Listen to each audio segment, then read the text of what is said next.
चलिए compromise and arrangement का section 230 देखते हैं। Merger and amalgamation of the company. तो ये सेक्शन जो है 230 अपन ने पढ़ा था, जो कि था कॉम्प्रोमाइज एंड अरेंजमेंट स्कीम से रिलेटेड, जिसमें ट्रिब्यूनल जो है वो मीटिंग बुलाता है एप्लीकेशन करने के बाद में। क्रेडिटर या मेंबर एप्लीकेशन करते हैं या कंपनी करती है, तो कॉम्प्रोमाइज एंड अरेंजमेंट स्कीम के लिए वो ट्रिब्यूनल एक मीटिंग बुलाता है। तो उसी सेक्शन का एक्सटेंशन ये है। जब कॉम्प्रोमाइज एंड अरेंजमेंट स्कीम में मर्जर एंड अमलगमेशन की स्कीम प्रपोज की जाती है ना, तो वो उसके लिए सेक्शन 232 स्पेशली दिया है। बाकी इसके अलावा अदर अगर कॉम्प्रोमाइज अरेंजमेंट स्कीम अदर तरीके से होता है तो 230 होता है। इसीलिए ये 232 जो है वो स्पेसिफिकली, अगर एग्जाम में मर्जर एंड अमलगमेशन रिलेटेड बात हो तो 232 लगाना है अपने को। मोर और लेस इसमें और उसमें प्रोसीजर सिमिलर सी ही है।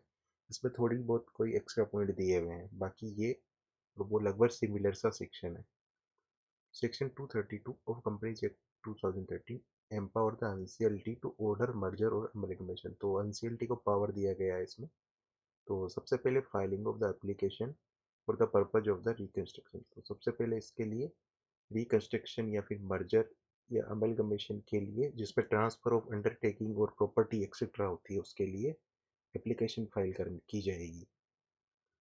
जब एप्लीकेशन ट्रिब्यूनल को फाइल होती है, जो सेक्शन 230 में अपन ने देखा था कंपनी मेंबर क्रेडिटर फाइल करते हैं, तो जो 230 में जो फाइल होती है कॉम्प्रोमाइज एंड अरेंजमेंट के लिए बाय एनी सच पर्सन, तो उसके लिए ही उसका ही एक्सटेंशन ये है जिसमें ट्रिब्यूनल को फाइल होगी। सो इसके अंदर जो scheme of reconstruction, merger, amalgamation end of the two और मोर कंपनीज, ये होता है। तो जैसे मैंने शुरू में बताया था कि जो 230 में जो एप्लीकेशन अगर कॉम्प्रोमाइज अरेंजमेंट की फाइल होती है, ठीक है, लेकिन इसके अंदर क्या है, कॉम्प्रोमाइज एंड अरेंजमेंट की स्कीम में अगर दो कंपनियों का मर्जर, अमलगमेशन, दो या दो से ज़्यादा कंपनियों का, और स्कीम ऑफ रिकंस्ट्रक्शन प्रपोज की जाती है, तो सेक्शन 232 में एप्लीकेशन जाती है। ठीक है। और इस स्कीम के अंदर, अंडर दिस स्कीम होल और any part of undertaking property और लाइबिलिटी ऑफ एनी कंपनी, मतलब जो ट्रांसफर कंपनी की प्रॉपर्टीज, अंडरटेकिंग और लाइबिलिटीज होती है, वो ट्रांसफरी कंपनी की बन जाएगी। ठीक है। उसके बाद में ट्रिब्यूनल जो है एप्लीकेशन रिसीव होने के बाद में एज यूजुअल जो 230 में था उसी तरह मीटिंग बुलाएगा क्रेडिटर की या फिर मेंबर। और बाकी जो सेक्शन है, सब सेक्शन 3 से लेकर 6 तक, वो एज इट इज जो 230 में थे वही यहाँ पे लगेंगे। और इसमें अब नोटिस, मीटिंग का नोटिस दिया जाएगा, और फिर उस नोटिस के साथ साथ उसमें क्या क्या एप्लीकेशन के साथ साथ डॉक्यूमेंट अटैच किए जाएंगे। Circulation of information meeting by the merging companies. तो यहाँ पे क्या क्या होगा, रिक्वायर टू बी सर्कुलेटेड। तो ड्राफ्ट स्कीम को, proposal of the draft scheme, ठीक है। उसके अलावा copy of the draft scheme जो है वो रजिस्टर को भी फाइल करनी पड़ेगी आपको। और एक रिपोर्ट जो है मर्जिंग कंपनी, अपने को एक्सप्लेन करना है कि कॉम्प्रोमाइज और अरेंजमेंट जो है इसका effect KMP, promoter, non promoter, shareholder, इन सब पे क्या पड़ा, जो 230 में भी थी ये सारी चीज़ें। और वैल्यूआर की, रजिस्टर वैल्यूआर की वैल्यूएशन रिपोर्ट, एसेट लाइबिलिटीज वगैरह की। और ये एक इसमें एक्स्ट्रा पॉइंट है, सप्लीमेंट्री अकाउंटिंग स्टेटमेंट, कि जो ये कंपनीज है जो अपनी जनरल मीटिंग करती है, ठीक है, जब ये जनरल मीटिंग करती है कॉम्प्रोमाइज अरेंजमेंट जो मर्जर एमलगमेशन के लिए तय हुआ है, तो वो जब करती है उस वक्त क्या हुआ कि पिछला जो फाइनेंशियल ईयर था और वो मीटिंग, उन दोनों के बीच का गैप अगर 6 महीने से ज़्यादा है, तब एक सप्लीमेंट्री अकाउंटिंग स्टेटमेंट जो है वो देना पड़ेगा इनको।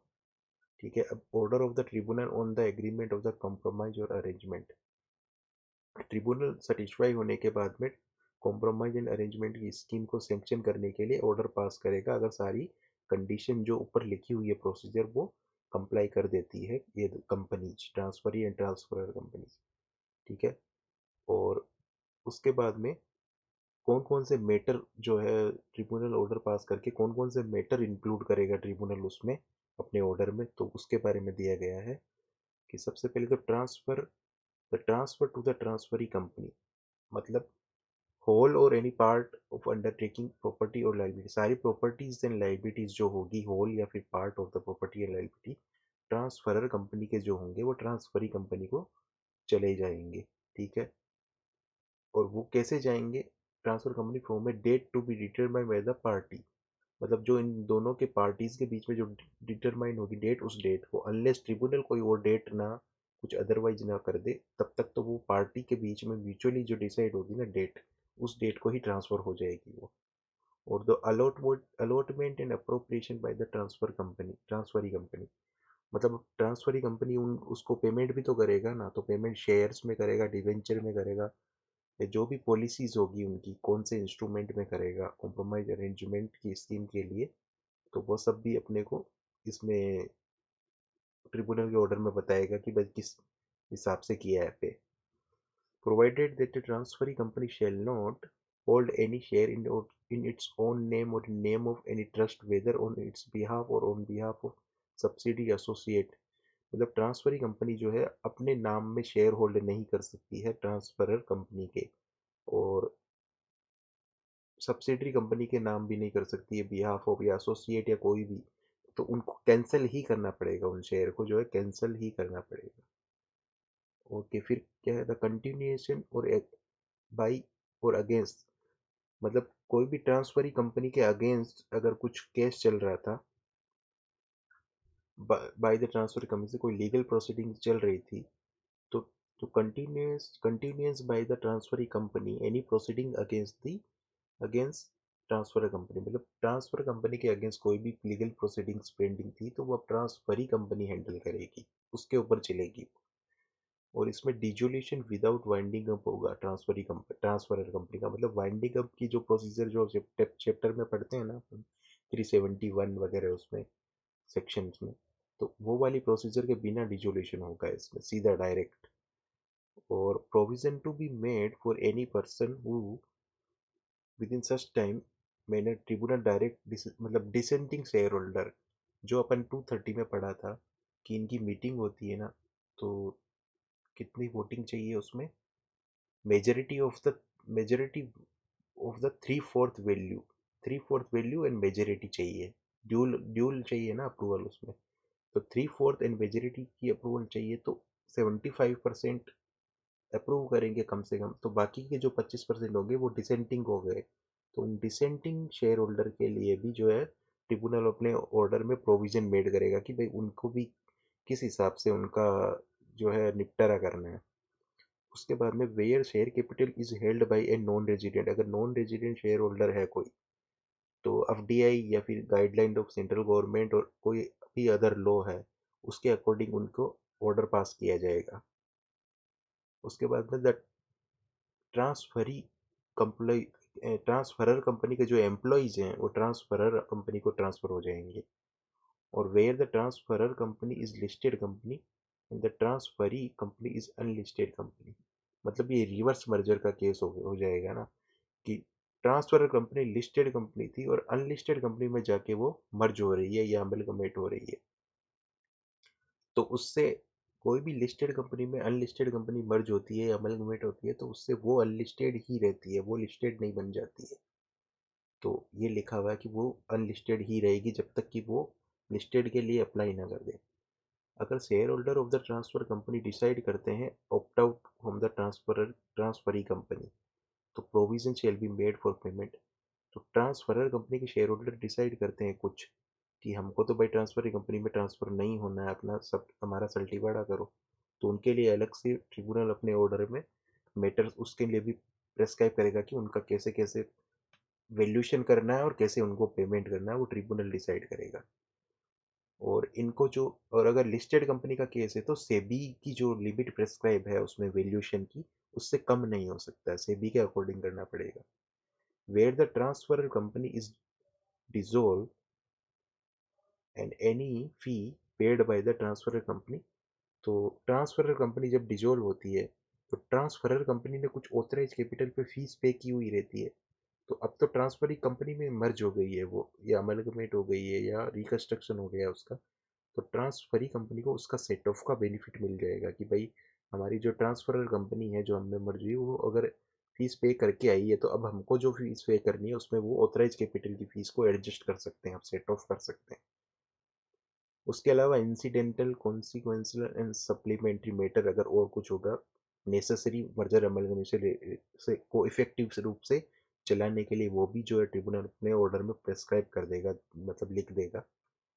और कॉम्प्रोमाइज एंड अरेंजमेंट तब तक सेंक्शन नहीं करेगा ट्रिब्यूनल जब तक कि कंपनी ऑडिटर्स एक सर्टिफिकेट ना ले ले कि भाई जो अकाउंटिंग स्टैंडर्ड है ना under section 133 133 of the companies act, उनका कंप्लाइड हुआ है या नहीं हुआ, अकाउंटिंग ट्रीटमेंट उसके अकॉर्डिंग हुआ है या नहीं, जब तक उसका सर्टिफिकेट नहीं देगा तो कॉम्प्रोमाइज अरेंजमेंट की स्कीम को सेंक्शन नहीं करेगा ट्रिब्यूनल। 230 में भी पढ़ा था ये अपने। उसके बाद में ऑर्डर का इफेक्ट क्या होगा, ट्रांसफर हो जाएगी प्रॉपर्टीज एंड लाइबिलिटीज जो भी है by virtue of the order transfer he company को। ठीक है। उसके बाद में filing of the certified copy, her company को जो ऑर्डर है ना ट्रिब्यूनल का उसकी copy certified copy with in 30 days registrar को फाइल करनी पड़ेगी, ये भी था 230 में।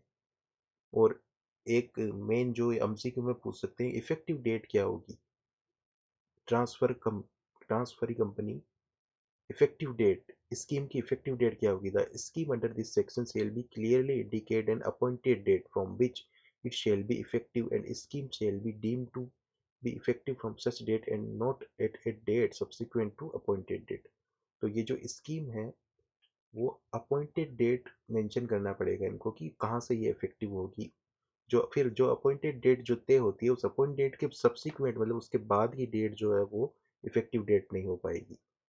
Filing of duly certified statement of compliances of scheme with the register, जब तक कि कंप्लीट नहीं हो जाता है ना कॉम्प्रोमाइज मतलब ये मर्जर अमलगमेशन की जो स्कीम है ये कंप्लीट नहीं हो जाती है, तब तक हर कंपनी को जो है ट्रांसफरर और ट्रांसफरी कंपनी को स्टेटमेंट फाइल करना पड़ेगा रजिस्टर को एवरी ईयर, जो सर्टिफाई कराना पड़ेगा सीए से, सीएस से या फिर आई सीएमए से जो प्रैक्टिसिंग है, कि भाई जो ट्रिब्यूनल का ऑर्डर है ना उसके अकॉर्डिंग ही कंप्लाई कंप्लाई कर रही है या नहीं है कंपनियां ये, उसके ट्रिब्यूनल के ऑर्डर के अकॉर्डिंग ही कंप्लाइंस हो रहा है या नहीं हो रहा है, उसका हर साल रिटर्न फाइल करना पड़ेगा इनको जब तक ये स्कीम कंप्लीट नहीं हो जाती है। ठीक है।